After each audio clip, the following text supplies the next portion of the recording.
बिस्मिल्लाहिर्रहमानिर्रहीम। अस्सलाम वालेकुम नाज़रीन, आप यूट्यूब चैनल देख रहे हैं, मैं इमरान ख़ान हूँ। भारत में मज़ीद बारिशें होने जा रही हैं और ये पानी पाकिस्तान में कैसे दाखिल होगा, इसका सारा एक मैप मौजूद है। मैं चीज़ें भी आपके साथ शेयर करता हूँ क्योंकि मकबूजा कश्मीर में, जम्मू के इलाके में, नीचे इंडियन पंजाब में, यहाँ बारिशों की, बड़ी शदीद बारिशों की पेशन गोई है। और फोरकास्ट के मुताबिक अगर आप चेक करें तो पूरे इंडिया में बारिशें हो रही हैं और ये पानी उनके दरियाओं के ज़रिए से किस तरह पाकिस्तान में दाखिल होगा, ये हम बात करते हैं। एक जो कानूनी मामला चल रहा था, अलीमा खान के दूसरे बेटे को अदालत में पेश किया गया। वैसे क्या नाइंसाफ़ी है पाकिस्तान में, ये था ही नहीं इधर, ये सैकड़ों मील दूर, बहुत दूर पहाड़ों पे वहाँ चित्राल में था और इसकी उस दिन की तस्वीरें मौजूद हैं। बहुत सारे और लोगों ने गवाहियाँ भी दी हैं, लेकिन इसके बावजूद किसी ने बात ही नहीं सुनी। यानी अलीमा खान के बेटे के हक में आज उनकी पेशी थी, वहाँ पे अदालत में लाया गया, बड़ी कड़ी निगरानी के अंदर अदालत में लाया गया। शारेज़ को, जो अलीमा खानम का बड़ा बेटा है, दूसरे बेटे को पहले जुडिशल कर दिया गया था। वैसे ये केस डिस्चार्ज होने का था, कोई जज जो थोड़ा सा भी कानून को समझता है उसको डिस्चार्ज करना चाहिए था, लेकिन यहाँ एजेंसियों का और इदारों का बहुत प्रेशर होता है। जज बेचारे फैसला देते हुए डरते हैं कि अगर हमने फैसला दे दिया तो हम बैड बुक्स में आ जाएंगे, तो हमें जो है उसके बाद निशाना बनाया जाएगा, हमारी ट्रांसफ़र पोस्टिंग बहुत दूर दूर कर देंगे और दीगर मसाइल भी होते हैं। लिहाजा वो बेचारे अब जज भी डरना शुरू हो गए, उन्हें इंतकामी कार्रवाइयों का निशाना बनाया जाता है अगर वो इंसाफ फराम करते हैं। तो ये हुआ है, माजी में कई दफ़ा हुआ है। नाज़रीन, लाहौर इंसदाद दहशतगर्दी की अदालत में अलीमा खान के बेटे शारेज़ को जब पेश किया गया तो उसके हक में 7 अफराद ने बयान हल्फी जमा करवा दिया कि 7 मई से 12 मई तक वो उनके साथ चित्राल में ट्रिप पर थे। ये जो तस्वीर पेश की थी एक अलीमा खानम की बहू ने, शारेज़ की अहलिया ने, उसमें उन्होंने ये क्लेम किया था कि हम सारे लोग वहाँ मौजूद थे और साथ उसके सबूत भी दिए थे। अब वो जो लोग साथ मौजूद थे उन्होंने अपने बयान हल्फी अदालत में लाकर जमा करवा दिए कि जनाब हम ये हल्फिया बयान दे रहे हैं कि ये तो बंदा यहाँ पे था ही नहीं, जाए वकूआ वाली जगह पर नहीं थे। दीगर तस्वीर और जो बाकी ख़बरें और सबूत और वो सारी चीज़ें पेश की गई, लेकिन तफ्तीशी अफसर ने कहा कि गुज़िश्ता रात 12 बजे मुझे ये सारे सबूत दिए गए हैं, मैं इनकी तस्दीक नहीं कर सका। अदालत ने तफ्तीशी अफसर को इन दस्तावेज़ात की छानबीन करके चालान जमा करवाने का हुक्म दिया और पुलिस को मज़ीद जो 30 दिन की पुलिस ने इस्तदा की थी कि जनाब और रिमांड दे दें आप शारेज़ का, लेकिन वो रिमांड पुलिस को नहीं दिया गया, जुडिशल कर दिया गया। अभी इसकी भी बेल जमा करवाएंगे पाकिस्तान तहरीक इंसाफ के वकला या अलीमा खानम की जो वकला की टीम है, वो जाएंगे, जाके बेल जमा करवाएंगे और कोशिश करेंगे कि उसकी जहाँ पे जुडिशल कस्टडी में है, जेल भिजवाया गया है, वहाँ से ज़मानत हो सके उनके दोनों बेटों की। तो अब अलीमा खानम कहती हैं जी हमें उम्मीद थी कि आज ज़मानत हो जाएगी, लेकिन जज साहब पर प्रेशर वाज़े नज़र आ रहा था। फिर जज साहब जो हैं वो लेकर चले गए, यानी जो सबूत दिए गए वो लेकर जज साहब अंदर चले गए। अदालत के अंदर सारी चीज़ें बातचीत होनी चाहिए थी ना। मैं जज साहब को कहूँगी कि अगर आप इस जुल्म के साथ खड़े रहे तो आपकी नस्लें हमेशा सर झुका कर रहेंगी। बेहतर है आप खड़े हो जाएं और कहें अगर हम इंसाफ नहीं दे सकते तो हमें इस कुर्सी पर बैठने का कोई हक नहीं है। वैसे जो जो जजेस ये कर रहे हैं, इनके ख़ानदानों को, इनके बच्चों को ये शर्मिंदगी हमेशा रहेगी कि इन्होंने ज़्यादती की है और जो तकलीफ़ इन्होंने पाकिस्तानियों को दी है और जो इन्होंने सियासी मामलात में एस्टेब्लिशमेंट के कहने पे या सियासतदानों के कहने के ऊपर या ब्यूरोक्रेसी के दबाव के ऊपर इन्होंने एक पॉलिटिकल पार्टी को कुचलने के नाम पे जो इंसानों के साथ जुल्म और ज़्यादती का ये हिस्सा बने जजेस, ये और इनके ख़ानदान हमेशा शर्मिंदा रहेंगे। अब आए नाज़रीन फ्लड्स की तरफ। तो शहबाज शरीफ जो वज़ीर आज़म पाकिस्तान है, इस वक्त पाकिस्तान बदतरीन सैलाब की जद में है। इंडिया से खौफनाक पानी आ रहा है पाकिस्तान में और वो एक के बाद एक देहात और शहरों को डुबोता चला जा रहा है। कसूर और मुल्तान, ये 2 शहर बहुत ख़तरे में है। मैंने आपको पिछले वीलॉग में भी बताया था।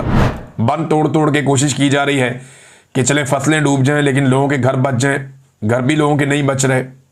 जिस तरह लाहौर में और दीगर शहरों में लोगों के घरों में पानी दाखिल हुआ, सियालकोट की सूरत हाल देखें, कोट मोमिन की देखें, ये आप जो सूरत हाल है उसकी वज़ीराबाद की, वो आपके सामने है। जो सियालकोट में शेखुपुरा में घरों में पानी दाखिल हो गया, लाहौर में जना अस्पताल के अंदर पानी दाखिल हो गया, ये बारिश होने की वजह से। दीगर कई और इलाके हैं जहाँ पे अस्पतालों के अंदर से विजुअल्स आ रहे हैं कि वहाँ पे मरीज़ बेचारे अस्पतालों में पड़े हुए हैं और नीचे ज़मीन पे पानी जमा है। लोग अपनी मदद आपके तहत कोशिश कर रहे हैं। तो ऐसे मुल्क में जहां बहुत खौफनाक आफत आई हुई है, वहां का वजीर आजम चीन के दौरे पर निकल गया। भाई वजीर खारजा को भेजते, किसी भी मुल्क में ऐसी आफत आएगी तो दौरा कैंसिल करेगा वजीर आजम वहां का। वो कहेगा नहीं मैं अभी नहीं जाता, मैं ये रिलीफ एक्टिविटीज़ हो रही हैं, मैं यहाँ निगरानी करूँगा, मैं बैठूँगा, मेरे लोग मारे जा रहे हैं। एक खौफनाक सैलाब आया हुआ है जिसको 88 के बाद अब तक का बड़ा सैलाब कहा जा रहा है, और उससे निपटने के लिए नाअहल हुक्मरान बैठे। देखिए शहबाज शरीफ को अपनी औकात पता है, उन्हें आइडिया है कि उन्होंने करना कुछ नहीं है और ना उनसे होना है कुछ। यही बात मरीम नवाज के लिए है कि जिस वक्त पाकिस्तानी डूब रहे थे तो मरीम नवाज जो है वो जापान का टूर लगा रही थी, family and friend tour with TikTokers, cameraman, makeup artist, सब नौकरानियां सारे के सारे पहुंचे हुए थे। अब जनाब शहबाज शरीफ साहब चले गए चाइना का दौरा करने के लिए, 6 रोज़ा दौरे पर रवाना।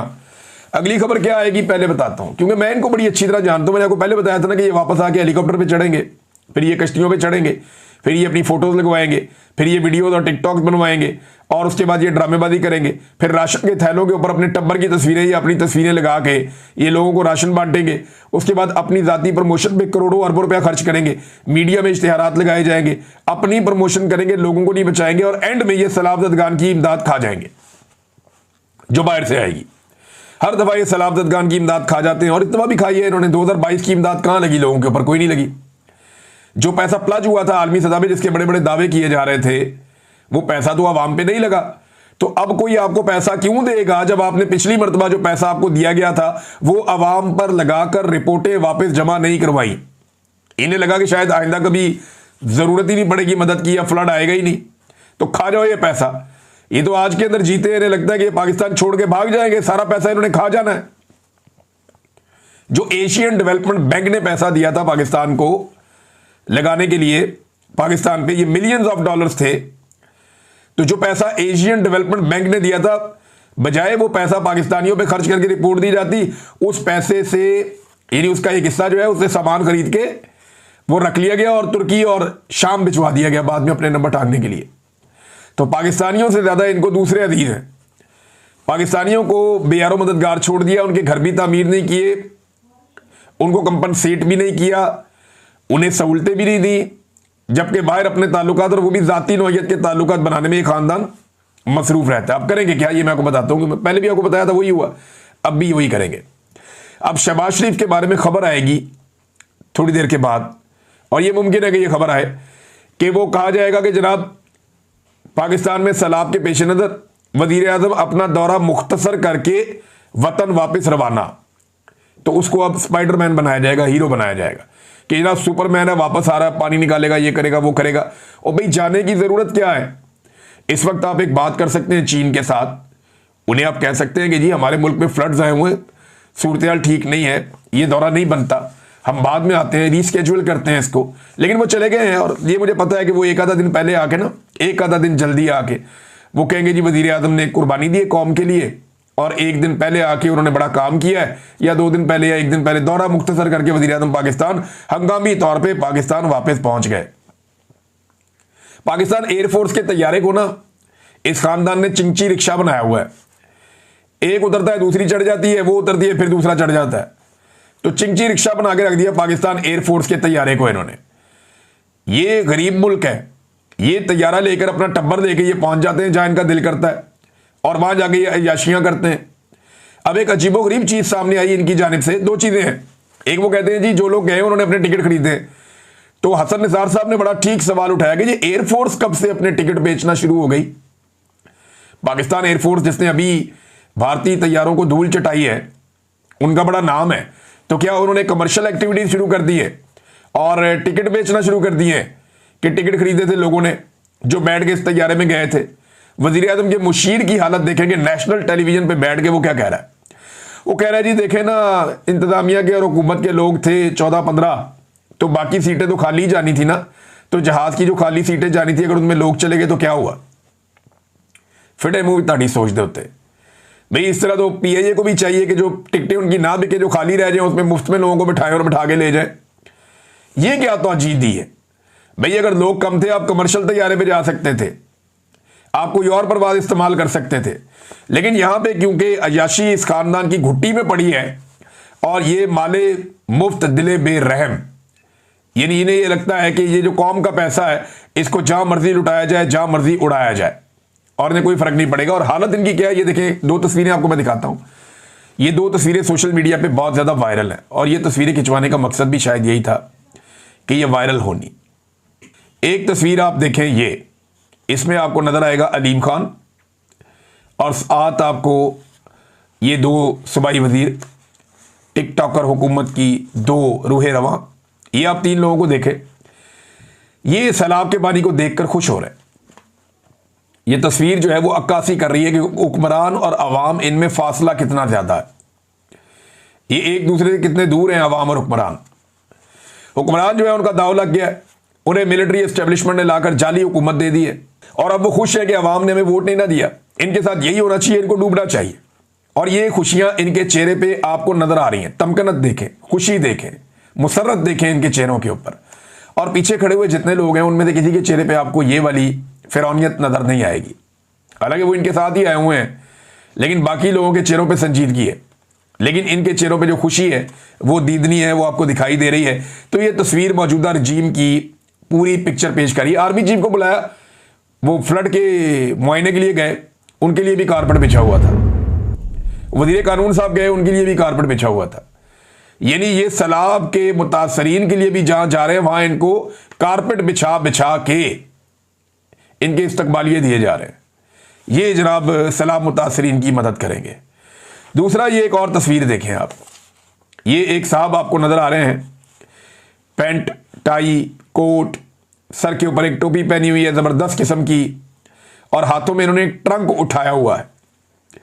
और ये साहब जो हैं ये उस ट्रंक के जरिए से सैलाब मुतासरीन को उसको उठा के एक बेड़ी के ऊपर से सैलाब मुतासरीन को रेस्क्यू कर रहे हैं।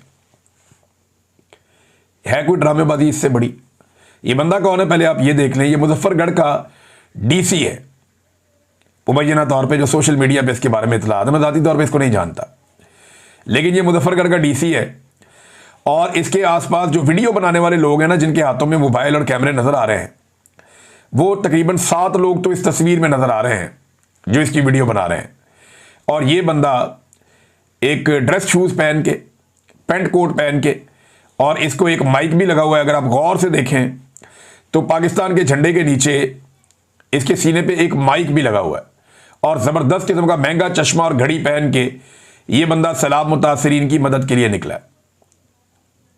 ये कौम को गुलाम समझते हैं, ये हमें बेवकूफ समझते हैं। भाई तुमने ड्रामेबाजी करनी है, तुम जाके दफ्तर में बैठो ये कपड़े पहन के। ये सैलाब मुतासरीन की मदद वाले कपड़े हैं। इनको ना सबको टिकटॉक्स का शौक पड़ गया, क्योंकि टिकटॉकड़ियों की हुकूमत है ना पंजाब में, तो हर कोई टिकटॉक बनाना शुरू हो गया। ये जो इतने बंदे खड़े हुए ना, ये 30 सेकंड के अंदर ये सारा सामान उठा के बाहर रख सकते हैं। और ये बेड़ी है, ये कोई सरकारी इमदाद की चीज नहीं है। ये वहां के किसानों के पास, ये अपनी मदद आपके तहत इसको चलाते रहते हैं। वहां पे ये बेड़ियां दरियाओं के अंदर मौजूद है। दरिया सिंध में भी हैं, रावी में भी हैं, चनाब में भी हैं, झेलम में भी हैं। हर दरिया के अंदर ये बेड़ियां मौजूद हैं। किसानों ने अपनी क्रॉसिंग के लिए रखी हुई है, जहां पे पुल नहीं है वो इनके ऊपर ट्रैक्टर ट्रालियां भी लेकर चले जाते हैं। तो ये डीसी का ड्रामा आप चेक करें नाज़रीन। ये लोग ना टिकटॉक्स पे लग गए हैं सारे के सारे। ये टिकटॉकड़ियों की हुकूमत है ना, तो सारे टिकटॉक, पुलिस वालों को देखें वो रोजाना टिकटॉक बना, बल्कि कुछ पुलिस वाले टिकटॉक लाइव के ऊपर बैठते हैं। वो मैं एक एसपी को देख रहा था, वो खातून पुलिस वाली है, वो टिकटॉक बनाती है अपने। मैं कुछ दूसरी खवातीन को देख रहा था, पुलिस वालियां, वो टिकटॉक बनाती हैं अपने। भी जब उनकी वज़ीर आला टिकटॉकर बनी हुई है तो बाकी सारे भी यही काम करेंगे। तो टिकटॉकड़ियों की हुकूमत के अंदर ये टिकटॉक्स ही चल रहे हैं। और ये ट्रंक उठा के, अब जिस तरह का ये बंदा है ना, या जिस तरह के इसने कपड़े पहने हुए हैं, ये ट्रंक खाली होगा मेरी दानिश में, क्योंकि ये इस तरह के कपड़े पहन के और इस तरह करके ये ट्रंक उठाना भी मुमकिन नहीं है। लेकिन इसी वजह से ना इनसे अवाम नफरत करती है, इनकी इन गंदी हरकतों की वजह से लोग इन्हें पसंद नहीं करते। अब नाज़रीन आ जाए इंडिया में बारिशें। मैंने जो वेदर फोरकास्ट चेक की है उसके मुताबिक जम्मू में, मकबूजा कश्मीर में और पाकिस्तान में आज़ाद कश्मीर में भी बारिशें हो रही, और बारिशें रुकने का नाम नहीं ले रही। अगले पूरे 1 हफ्ते तक जो इंडियन ऑक्युपाइड कश्मीर है वहाँ पे और तेज़ बारिशें हो रही हैं गरज चमक के साथ। तो वो जो सारा पानी है वो दरिया झेलम में, दरिया चनाब में इस तरफ आएगा और रावी की तरफ भी पानी आएगा बहुत तेज़ी से, क्योंकि इंडिया के अंदर भी फ्लड आया हुआ है। वहाँ से भी कुछ अभी इंडिया में मैंने देखा वहाँ की एक ब्यूरोक्रेट है खातून, वो भी काम कर रही है पुलिस वालों के साथ मिलकर, लेकिन उसका रवैया, उसका अंदाज बात करने का देखकर मेरे दिल से उसके लिए दुआ निकली खातून के लिए, कि वो आवाम से ऐसे बात कर रही है जैसे कि वो वाकई आवाम से तनख्वाह लेती है और वो प्यार से बात कर रही है, उन्हें कायल कर रही है कि चले यहाँ से। पाकिस्तान में तो जनाब पुलिस वाला जो साथ खड़ा होता है ना, वो डंडा उसने हाथ में पकड़ा हुआ, तो चलो भाई अगे लग, निकलो तो बड़ा नहीं तो मैं पर्चा दे देगा। यहाँ पे तो जो लोग मदद मांगते हैं उनको धमकी दी जाती है, खबरदार अगर तुमने ऊंची आवाज में मदद मांगी पर्चा दे देंगे तुम पे, ये किया जाता है। लेकिन उधर मैंने देखा वो इतने प्यार से, वो एक सरकारी ऑफिसर है, उसके साथ कोई पुलिस वाले हैं। यानी ये ब्यूरोक्रेसी को सीखना चाहिए कि ये कोई डिक्टेटर नहीं है, ये अवाम के पैसों से तनख्वाह लेते हैं, ये अवाम के नौकर चाकर हैं। तो अवाम की नौकरी ऐसे नहीं की जाती है पेंट कोट लगा के, टाई लगा के। आपने अगर सलाम ददगान की मदद करनी है तो वो वाले कपड़े में आओ जिसमें मदद की जाती है, रेस्क्यू के कपड़े पहन के आओ। ये सिर्फ टिकटॉकर हैं और कुछ भी नहीं है, ये वही काम कर रहे हैं। नाज़रीन, इंडिया से जो है वो पानी का फ्लो आएगा दोबारा आपके दरियाओं में। पंजाब में भी, इंडियन पंजाब में भी बहुत ज़्यादा बारिश हो रही है। दरिया ब्यास का जो इलाका है इंडिया में, वहाँ पे एक बड़ा कैशमेंट एरिया बना हुआ है, वहाँ तेज़ बारिशें हो रही हैं। ये पानी आएगा तो कसूर और मुल्तान ज़्यादा खतरे में है, जबकि बाकी बहुत सारे दही इलाकों में बंद तोड़ तोड़ के पानी छोड़ा जा रहा है। दरिया सिंध के अंदर जो सैलाबी सूरत हाल है वो बुध वाले दिन से बताया जा रहा है कि पैदा हो जाएगी। यानी जो एक बड़ा सैलाबी रेला है वो जब दरिया सिंध से गुजरेगा तो वो बुध वाला दिन होगा और तब वहाँ पे सैलाबी सूरत हाल बनेगी। और 2022 का अभी तक जख्म लोगों का हरा था, लोग अपनी कमर सीधी नहीं कर पाए थे कि ये एक और बड़ा सैलाब सिंध की जानिब जा रहा है। इससे लगभग 2 मिलियन लोग मुतासर होंगे, दरिया सिंध के साथ रहने वाले सिंध के इलाकों में, और जो पंजाब के कच्चे के इलाके हैं वो भी बहुत बुरी तरह मुतासर होने जा रहे हैं। ये नाज़रीन इस वक्त पानी की सूरत हाल है जो अभी नहीं रुक रही और आने वाले चंद दिनों तक ये सूरत हाल बरकरार रहेगी। जो वेदर फोरकास्ट है वो तो ये कह रही है। लाहौर में भी बारिशें हो रही हैं, झेलम में हो रही हैं, यानी पंजाब के डिफरेंट शहरों में अलग से बारिशें हो रही हैं। उन बारिशों का पानी भी खड़ा हो रहा है जो नहीं निकाला जा पा रहा। ये क्या करेंगे फिर बताता हूं आपको।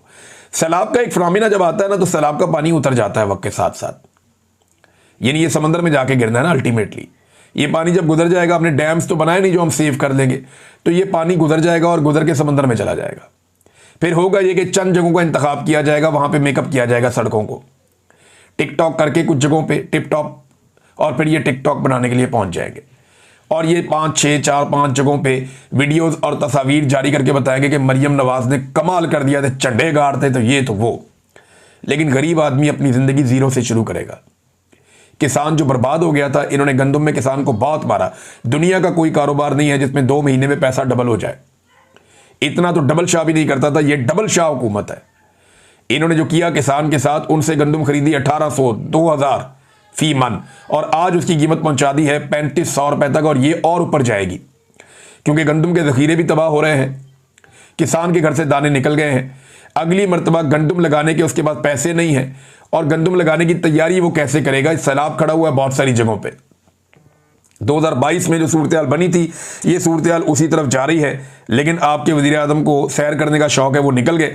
ओकाड़ा सैयद वाला, वहाँ पे बहुत नुकसान हुआ है, इंफ्रास्ट्रक्चर का बहुत बड़ा नुकसान हो रहा है पाकिस्तान में, और इस नुकसान से बचने के लिए पूरी रियासती इंतजामिया को और मशीनरी को काम करना पड़ेगा। और मैं एक चीज़ आपको और क्लियर कर दूँ कि अगर हुकूमत इमरान खान की भी होती या कोई बहुत ही शानदार एडमिनिस्ट्रेटर कोई और होता, उसकी भी हुकूमत होती, हालांकि इमरान खान ने कोरोना से लड़ाई लड़ी थी, वो इससे बहुत बड़ी मुसीबत थी, लेकिन वो भी इसको काबू नहीं कर सकते थे। कुदरती आफत बहुत बड़ी है। पाकिस्तानियों को अपना रोल प्ले करना पड़ेगा। ये सारी चीज़ें आपने अगर मौजूदा हुकूमत पे छोड़ दी, या आपको लगा कि शहबाज शरीफ और मरियम नवाज और मौजूदा मिलिट्री एस्टेब्लिशमेंट ये मामला संभाल लेगी, तो याद रखिएगा वो नहीं संभाल पाएंगे, उनसे ये नहीं होगा। पूरे पाकिस्तान को खड़ा होना पड़ेगा, सबको निकलना पड़ेगा, अपने अपने लोगों की मदद करनी पड़ेगी। माली मदद करें अपने लोगों की, राशन पहुंचाएं लोगों को, कपड़े पहुंचाएं लोगों को, सामान पहुंचाएं लोगों को। अभी यहाँ पे वबाई अमराज आ जाएंगे, मच्छरों का बड़ा सीरियस मसला हो जाएगा। मच्छरदानियां जितनी बड़ी, जो लोग अब मच्छरदानियां बनाते हैं या मैन्युफैक्चरर्स हैं, उनसे दरखास्त है कि बड़े पैमाने पे इसकी प्रोडक्शन करें, क्योंकि आने वाले दिनों में इनकी बहुत ज़रूरत पड़ने वाली है। स्पेशली ये सितंबर के महीने में पूरे में, और फिर अक्टूबर के 15-20 दिनों में कम से कम ये बहुत ज़रूरत पड़ेगी बहुत सारे इलाकों में मच्छरदानियों की। तो पाकिस्तानी जो है वो कमर कस लें। हमें अपने ज़ाती माल में से एक हिस्सा निकालना पड़ेगा अपने पाकिस्तानी बहन भाइयों की मदद के लिए, बच्चों की मदद के लिए, और ये हम सबकी जिम्मेदारी है। ये हम किसी पे एहसान नहीं कर रहे, ये अल्लाह रब्बुल इज़्ज़त की आजमाइश है और हम सब ने साबित करना है कि हम साबिर लोग हैं और हम अल्लाह ताला की रज़ा में राज़ी रहते हैं और हम एक दूसरे की मदद करते हैं। यानी हम इसको कुदरती आफत तो कहते हैं, लेकिन अंग्रेज़ इसको कहते हैं जी ये मिसमैनेजमेंट है। यानी अगर इसी पानी को अच्छे तरीके से मैनेज किया जाता तो पाकिस्तानी इस तरह तकलीफ में ना आते, लेकिन अब आ गए हैं तो सबको मिलके इसके लिए काम करना चाहिए। लोग नाज़रीन अपनी मदद आपके तहत चारपाइयों के नीचे ड्रम बांध के, ट्यूबें बांध के एक दूसरे को रेस्क्यू कर रहे हैं, निकाल रहे हैं। पुरानी कश्तियाँ हैं, तख्ते हैं, उनके ऊपर लोगों को बाहर निकाल रहे हैं, क्योंकि हुकूमती इमदाद पहुँच नहीं रही। हुकूमती इमदाद मैक्सिमम को 5%, 6% इलाकों तक पहुँचती है, वैसे भी इतना ही होता है। तो बहुत थोड़े एरियाज में हुकूमती इमदाद पहुँच सकती है, वहाँ तक वो पहुँच रही है, लेकिन उसके विजुअल्स बना के ऐसा शो किया जा रहा है जैसे पूरी दुनिया में